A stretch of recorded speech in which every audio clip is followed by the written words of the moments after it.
Hello, Scorpio, and welcome to your July 2025 tarot card reading. We're going to get started with an oracle card for a message from the universe for Scorpio. Simple pleasures. Look for the beauty that is all around you. The simple pleasures of life.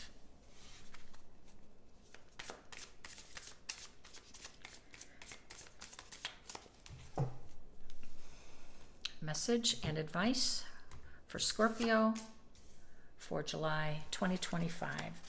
Well, there's the Four of Wands. I like it. It's a celebratory card. Five of Pentacles. Ten of Swords. And the Six of Swords. So we have some simple pleasures, right?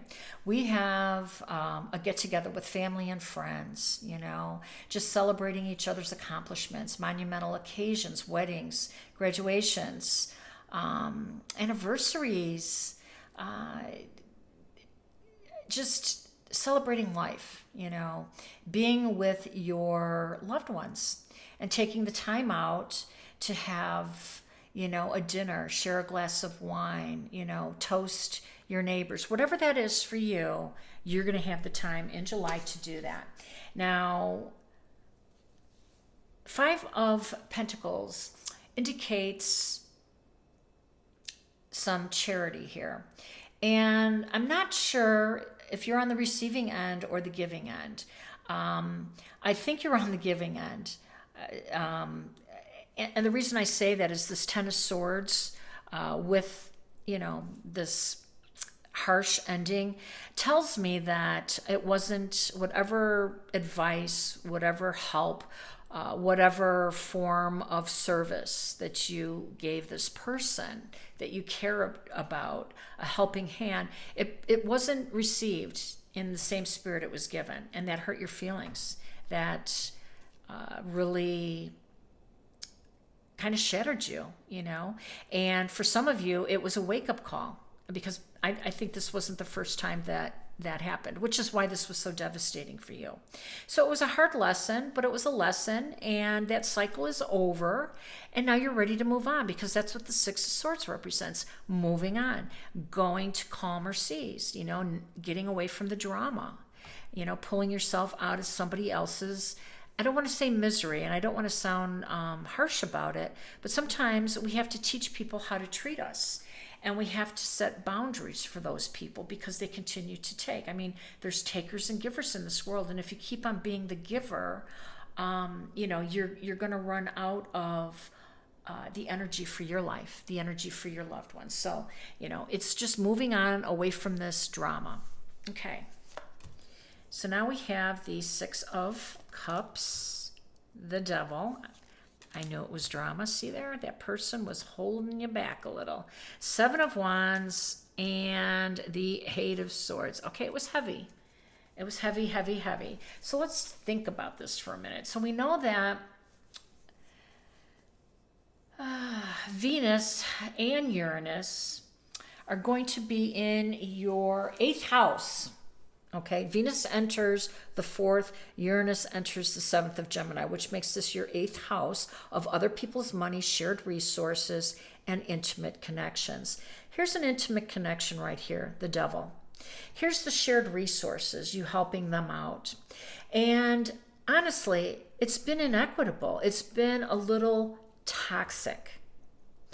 And the reason it's been inequitable or toxic is because it's been you can't keep on making the deposits while they are making the withdrawals. And I mean that in the bank, and I also mean that in the relationship. But you were holding on because of sentimental value over here. The Six of Cups tells me that this has been a long-standing relationship, partnership, whatever. Yeah, joint finances, make for all kinds of married couples, partnerships, business, personal. So, commingling funds can be tricky. And I think this devil here is, which is Saturnian power, we're going to talk about that in a minute too, is telling you it's time to detach from this relationship, to get away from it. It's been painful. It's been costly, monetarily, emotionally. And now you're learning to put up these new boundaries with 7 of Wands. And I love that, right? Again, these boundaries are here because we need to teach people how to treat us. This is like a hard lesson. And that's why I want to go back to Saturn. So Saturn is going to be retrograde in Aries on the 13th of this month. And Saturn is a disciplinarian, and Saturn is a taskmaster. And the reason everybody thinks that Saturn is harsh is because he really demands self-mastery. It's like, how many times do we, he also rules the house of karma, which means if we keep on doing the same thing over and over again, the same thing over and over again will happen. And so that's why people think he's so harsh. He wants us to learn the lesson. And I think you have. I think, Scorpio, you finally got it. You're ready to move on. You're ready to put up some new boundaries, and you're ready to release yourself from this hell loop. This 8 of Swords hell loop is one that was self-made because you didn't have these boundaries in place to begin with. So we started this reading with simple pleasures, being in a joyful spot, and I think that's where this relationship happened. I do. I think that this was one that happened many years ago, and one of great sentimental value, one where you shared so many beautiful sentimental pleasures, but now it has led you down this path where you're ready to get out of this hell loop, where you keep on repeating the same behavior so that you can experience new simple pleasures. That's what I have for you, Scorpio. I hope it resonates. If it has, please like, share, and subscribe. I'm wishing you balance, peace, and harmony. Take care.